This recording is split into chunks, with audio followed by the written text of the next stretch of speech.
नमस्कार, मैं अशोक कुमार पांडे और स्वागत है आपका टीसीएच पर। टीसीएच पर मैं तो लगातार बोलता ही हूं। जो लोग द क्रेडिबल न्यूज भी देखते हैं उनको पता है कि शालिनी लगातार शोज करती हैं, लेकिन हमारी कोशिश रहती है कि कुछ ऐसे मुद्दे जिन पर कभी बात नहीं होती है, जिन पे जानकार लोगों की बहुत कमी है, उन पर भी बात की जाए।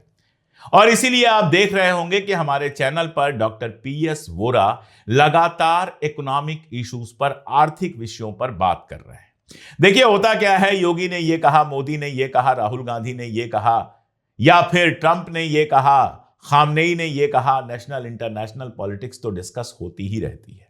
लेकिन इन सब पॉलिटिक्स के पीछे सबसे बड़ा खेल होता है रुपया का, पैसा का। पैसे से यह सब तय होता है। सामने जो नेता बहुत बड़ी बड़ी बातें करता रहता है, वो पीछे ऐसी डील करके आ जाता है जो देश के लिए बेहद खतरनाक होती है। टैरिफ का मामला आपने देखा ही कि कैसे ट्रंप ने सारी दुनिया में टैरिफ को हथियार बना लिया है। ईरान की बात की जाए तो सबसे बड़ा मामला क्या है? ईरान के ऊपर ऐसे ऐसे सैंक्शन लगाए गए हैं कि ईरान चाहे भी तो अपनी इकोनॉमी संभाल नहीं पा रहा है। इसलिए मेरा मानना है कि इकोनॉमी को समझना, अर्थव्यवस्था को समझना भी पॉलिटिक्स को समझने की तरह जरूरी है। डॉक्टर पीएस वोरा अलग अलग इकोनॉमिक इश्यूज पर लगातार बात कर रहे हैं। उनको सुनिए, गुनिए, बहुत आसान भाषा में आपको समझाने की, एग्जाम्पल देकर, विजुअल्स देकर समझाने की कोशिश करते हैं। उनको सुनिए, समझिए, गुनिए, ताकि ये समझ पाइए कि आपके खिलाफ ये नेता लोग, ये पॉलिटिशियन लोग क्या क्या साजिशें कर रहे हैं, कैसे आपकी जिंदगी लगातार तबाह बर्बाद की जा रही है। सुनिए डॉक्टर वोरा को और पूरा वीडियो सुनिएगा।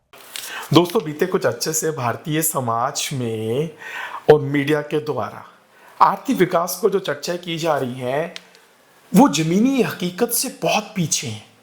चर्चाओं में या तो 4 ट्रिलियन की बात होती है, फिर बात होती है टैरिफ की। टैरिफ में सरकार कहती है हमने कम करा लिया है, और साथ साथ में सरकार बातें करती है मुक्त व्यापार समझौतों की। अच्छा है, सब अच्छा है, बढ़िया है, लेकिन बॉस हकीकत इससे बिल्कुल अलग हो रही है। आरबीआई ने दिसंबर में अपनी जो एफएसएल की रिपोर्ट दी है, वो हकीकत को अलग तरीके से बयां कर रही है। नमस्कार, मैं डॉक्टर पीएस वोरा और आप सबका स्वागत है टीसीएच पर। एफएसएल की रिपोर्ट, एफएसएल क्या होता है? फाइनेंशियल स्टेबिलिटी की रिपोर्ट दिसंबर 2025, 1.5 महीना पुरानी, रिजर्व बैंक ऑफ इंडिया ने प्रस्तुत की है। उस रिपोर्ट के आंकड़े आपको ये बताएगा कि भारतीय समाज आर्थिक विकास पर किस तरफ चल रहा है, यानी कहा क्या जा रहा है, बातें क्या हो रही हैं, और वास्तविकता में हर आदमी इंडिविजुअल लेवल पर, व्यक्तिगत स्तर पर कर क्या रहा है। देखिए, ये रिपोर्ट सबसे पहला आंकड़ा ये प्रस्तुत करती है कि गैर आवासीय खुदरा ऋण, यानी जिसे हम कहते हैं नॉन हाउसिंग रिटेलिंग लोन, यानी जो हाउसिंग सेक्टर के अलावा का जो लोन है, उस लोन के क्षेत्र में भयंकर ट्रेमेंडस ग्रोथ हो रही है। वो कौन से क्षेत्र का लोन होता है वो आपको बाद में बताता हूं, लेकिन जरा समझिए, बीते 5 सालों में इस क्षेत्र का जो लोन है बैंकों के द्वारा, उसमें बढ़ोतरी हो रही है, ट्रेमेंडस ग्रोथ हो रही है। और ये ग्रोथ का आंकड़ा ये है कि वर्तमान में पिछले 5 सालों में ये 3 गुना बढ़ गया है, 3 गुना हो गया है। इसमें ग्रोथ में 3 गुना की बढ़ोतरी दर्ज हो गई है। और अभी वर्तमान समय में बैंकों के द्वारा जितना ऋण दिया जाता है, उस ऋण का ये 56% है। 56% का हिस्सा एट प्रेजेंट भारतीयों के द्वारा जो लोन लिया जा रहा है, उसको कहा जाता है गैर आवासीय खुदरा ऋण। और इस ऋण में 40% की हिस्सेदारी आपको पता है किस चीज के लिए है? वो पर्सनल इश्यूज के लिए है। यानी आपको अगर म्यूजिक कंसर्ट का टिकट खरीदना है, उसके लिए लोन लिया जा रहा है। अगर आपको कहीं पे ट्रैवल करने जाना है, उसके लिए लोन लिया जा रहा है। यानी ये कहा जा रहा है, आरबीआई ने अपनी रिपोर्ट में भी कहा है कि जो आम भारतीय है, उसको जिस तरीके के सपने दिखाए जा रहे हैं और सोशल मीडिया पे जो वो देख रहा है, उससे बहुत प्रभावित हो रहा है। उससे प्रभावित होकर उसके खर्चों के पैटर्न बदल रहे हैं, और खर्चों के पैटर्न के लिए उसने अपना लोन का पैटर्न भी बदल दिया है। अब चिंता की बात कहां पे है? चिंता की बात है कि आपको याद होगा जब भी लोन लिए जाते हैं बैंकों के द्वारा हर व्यक्ति का सिबिल स्कोर चेक किया जाता है, CIBIL सिबिल स्कोर किया जाता है। अब आपको मैं बता देता हूं कि सिबिल स्कोर के पैरामीटर्स क्या होते हैं। देखिए इसमें जो मेन कैटेगरी होती है उसे हम बोलते हैं prime category, super prime, prime category और उसके नीचे की कुछ कैटेगरीज होती हैं। देखिए जो सुपर प्राइम की कैटेगरी है उसमें आपका सिबिल का स्कोर आना चाहिए 791 से लेकर 900 के बीच में, उसे हम सुपर प्राइम कहते हैं। सुपर प्राइम के बाद आता है प्राइम प्लस, उसका आपका स्कोर होना चाहिए RBI के नॉर्म्स के अकॉर्डिंग 771 से लेकर 790 तक। और प्राइम कैटेगरी जो तीसरी कैटेगरी होती है उसमें आपका स्कोर आना चाहिए 731 से 770। और प्राइम कैटेगरी के जो नीचे कैटेगरी है, यानी जिन कैटेगरी पे हमेशा बैंक्स वाले सस्पेक्ट करते हैं, डाउट करते हैं, संदेह रखते हैं, उन दो कैटेगरी को बोला जाता है नियर प्राइम और सब प्राइम। और इन कैटेगरी के स्कोर शुरू होते हैं 681 से लेकर 730 के बीच में, हम बोलते हैं नियर प्राइम, और सब प्राइम बोला जाता है 300 से लेकर 680 तक। अब चिंता वाली बात क्या है? चिंता वाली बात यह है कि भारत में सुपर प्राइम की कैटेगरी है ही नहीं, भारत में प्राइम प्लस की कैटेगरी नहीं है, भारत में कैटेगरी शुरू होती है प्राइम से और नीचे जाके कैटेगरी आती है सब प्राइम तक। कहने वाली बात यह है कि RBI को चिंता ये हो रही है कि एक तो जो ऋण है वो उनका ट्रेंड बदल गया है, हाउसिंग लोन नहीं जा रहे हैं, हाउसिंग लोन नहीं जाने से रियल स्टेट में ग्रोथ नहीं आ रही है, इंफ्रास्ट्रक्चर बिल्ड नहीं हो रहा है। लोन लिए जा रहे हैं अलग अलग तरीके की एक्सपेक्टेशंस के लिए, जिसमें आप म्यूजिक कंसर्ट की टिकटें खरीद रहे हैं, जिसमें आप ट्रैवल करने के लिए टिकटें खरीद रहे हैं, ट्रैवल करने के लिए लोन बुक कर रहे हैं। अब दिक्कत ये है कि भारत में एट प्रेजेंट जो सब प्राइम कैटेगरीज हैं वो 44% है, यानी भारत में जितने लोग भी लोन लेते हैं वो 56% ही प्राइम कैटेगरी में आते हैं सिबिल स्कोर के अकॉर्डिंग, बाकी 44% जो है वो प्राइम कैटेगरी के नीचे आते हैं, यानी बैंकों को हमेशा उन पे संदेह रहता है। अब बात यह है कि ये जो लोन मैंने आपको बताया पिछले 5 सालों में 3 गुना बढ़ गया है, गैर आवासीय खुदरा ऋण, इसमें प्राइम कैटेगरी से नीचे कैटेगरी वाले लोग कितने आपको पता है? इसमें करीब 60% के आसपास के जो लोग हैं वो नीचे कैटेगरी के आ रहे हैं, यानी उन पे बैंक संदेह करता है, बैंक को उन पे विश्वास नहीं है, उनका फाइनेंशियल सही नहीं है, उनकी ITR सही नहीं है, उनकी इनकम सही नहीं है, डाउट्स क्रिएट हो रहा है, लेकिन बैंक इसके बावजूद उन्हें लोन दे रहा है। और अगर ये लोन नहीं आए तो बैंकों में NPA क्रिएट होगा। और वैसे मैं आपको बता दूं, सब प्राइम शब्द जो मैंने अभी सिबिल स्कोर के लिए उपयोग में लाया, अगर आप 2006 की अमेरिका की रिसेशन को आप चेक करते हैं तो अमेरिका की रिसेशन को बोला जाता था सब प्राइम क्राइसिस, उसको शब्द दिया जाता था, यानी वहां पे भी बैंकों के द्वारा ऋण तकरीबन ऐसे व्यक्तियों को दे दिए गए थे जिनकी पुनर्भुगतान की क्षमता नहीं थी। अब बात ये करते हैं क्या भारतीय भी वैसे हो गए?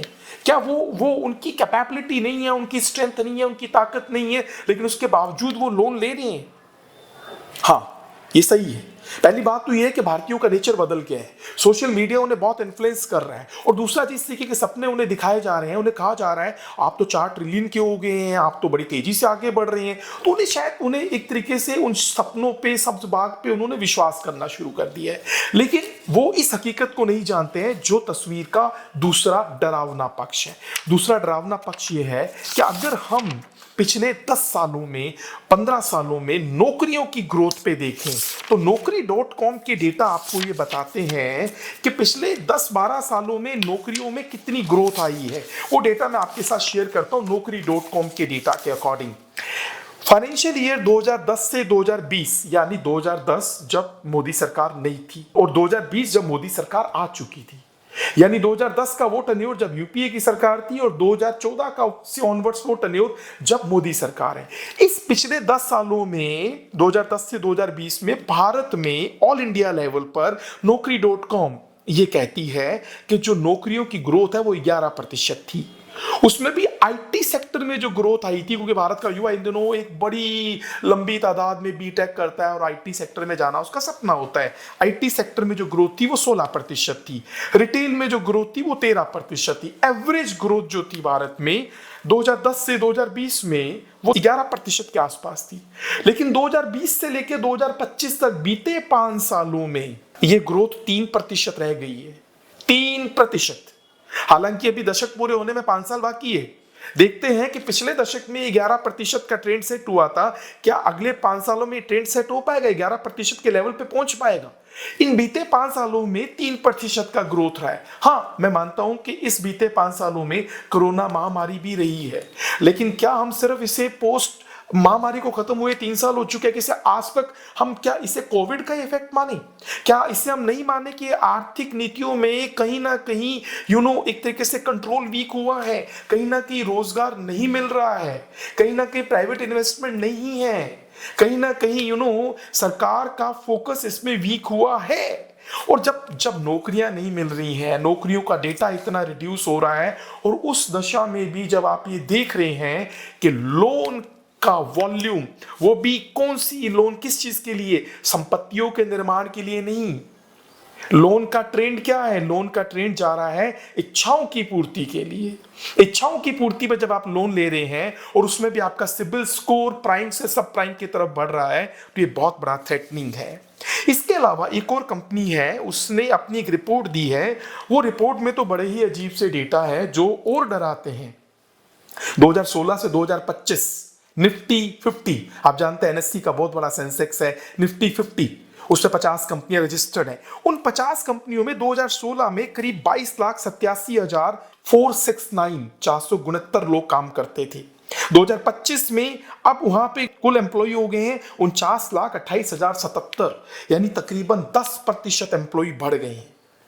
वो कंपनी डेटा दे रही है निफ्टी 50 का। और सैलरी जो तकरीबन रुपीस बिलियन में 2304 थी, वो अब हो गई है 5,000 समथिंग, यानी सैलरी में भी ग्रोथ आई है। लेकिन सबसे बड़ी बात जो घबराहट वाली बात है वो ये है कि पर व्यक्ति एवरेज सैलरी कितनी बढ़ी है पिछले 10 सालों में? 1%। पर पर्सन एवरेज सैलरी निफ्टी 50 की कंपनियों के एम्प्लॉइज के ब्याह पे मैं आपको बता रहा हूं, कंपनी का डेटा है 1% की ग्रोथ आ रही है। और इन पिछले 10 सालों में महंगाई कितनी रही है? 5%, यानी व्यक्ति 4% के नेगेटिव में है। और यही कारण है कि भारतीय जो हैं वो जो अपनी इच्छाओं की पूर्ति करने के लिए वो क्रेडिट कार्ड के लोन ले रहे हैं, वो बैंकों से पर्सनल लोन ले रहे हैं। इस पर्सनल लोन के डेटा में आरबीआई ने ये भी बताया है कि प्राइवेट बैंकों में ईएमआई स्लिपर्स का रेशियो बहुत बढ़ गया है। प्राइवेट बैंकों की भागीदारी ईएमआई के स्लिपर्स में 76% आ गई है, सरकारी बैंकों की 16% है। और कई बारी बैंक वाले ये कहते हैं जी अब एनपीए कम हो गए हैं, तो आरबीआई ने ही बोला है कि प्राइवेट बैंकों का एनपीए को राइट ऑफ करने का जो रेशियो है वो 200% बढ़ गया है। यानी चीजें उतनी ठीक नहीं है जितनी चीजें ठीक बताई जा रही हैं। और ये वो चीजें हैं जो हम लोगों से डायरेक्ट जुड़ी हुई हैं, हम लोगों के व्यवहार से जुड़ी हुई हैं, हम लोग इसे कहीं ना कहीं कर रहे हैं।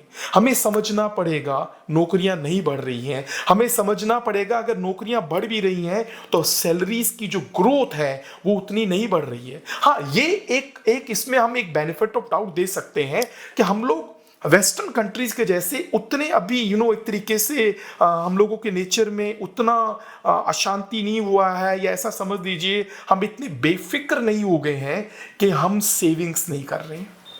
हम सेविंग्स कर रहे हैं, सेविंग्स तो हम कर रहे हैं, हमारी सैलरी का बहुत बड़ा हिस्सा सेविंग के प्रति जा रहा है, लेकिन हम ये चीज़ क्यों भूल रहे हैं कि हम लोग अपनी इच्छाओं की पूर्ति करने के लिए पर्सनल लोन लेने लग गए हैं।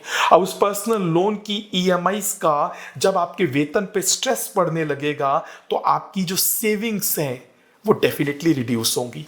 इन दिनों हर आदमी को लगता है मैं सेविंग तो कर रहा हूं, मैं वेतन का कुछ हिस्सा जोड़ रहा हूं, लेकिन वो अपनी इच्छाओं की पूर्ति करने के लिए लोन ले रहा है। और आरबीआई ने यह भी कहा है कि बीते साल में मार्केट में पैसा बहुत बढ़ा है। आपको पता है पहले इनकम टैक्स में रिलीफ हुआ, उसके बाद जीएसटी कट्स हुए। अब शायद ये जीएसटी कट्स ये सब चीजें जो था वो चीजों को सस्ती करने के लिए तो नहीं किया गया था।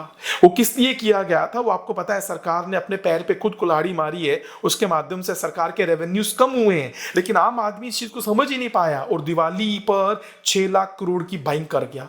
उस 6 लाख करोड़ की बाइंग में कितने भुगतान उसने क्रेडिट कार्ड से किए हैं, कितने भुगतान उसने पर्सनल लोन से किए हैं, ये डेटा तो आरबीआई के पास जा चुका है। इसलिए दिसंबर की जो फाइनेंशियल स्टेबिलिटी की रिपोर्ट आई है उसमें आरबीआई थोड़ा सा सहमा हुआ है और उसने बैंकों को समझाने की कोशिश की है कि आप नॉन प्रोडक्टिव लोन ज्यादा बांट रहे हैं। अगर आप प्रोडक्टिव लोन बांटे जिनसे संपत्तियां बने, रियल एस्टेट बने, जिनसे कुछ चीजें बने, उसका कंट्रीब्यूशन इकोनॉमी में अलग होता है। अब अगर म्यूजिक कंसर्ट के लिए या ट्रैवल के लिए या एयर ट्रैवल के लिए लोन लेके या क्रेडिट कार्ड के भुगतान के लिए पर्सनल लोन लिए जा रहे हैं तो ये अर्थव्यवस्था के लिए सही सिंबल नहीं है। 4 ट्रिलियन के आप जरूर बनोगे, इससे बड़े भी बनोगे, लेकिन आपको फिर हमेशा ये महसूस होगा हमारे हाथ में कुछ भी नहीं आया। थैंक यू वेरी मच, शुक्रिया।